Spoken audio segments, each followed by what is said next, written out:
हस्त प्रसारी पुओ को घेनीगले। एणे सासू जाई देखिला पुओ नहीं।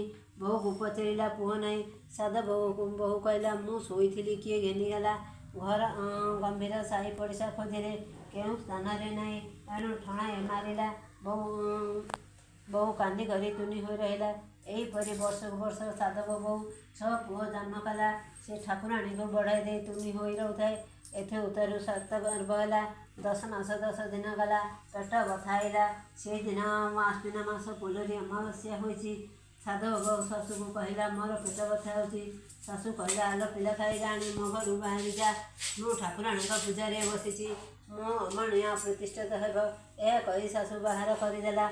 मेघ अंधकार होइछि पानी बरसुछि।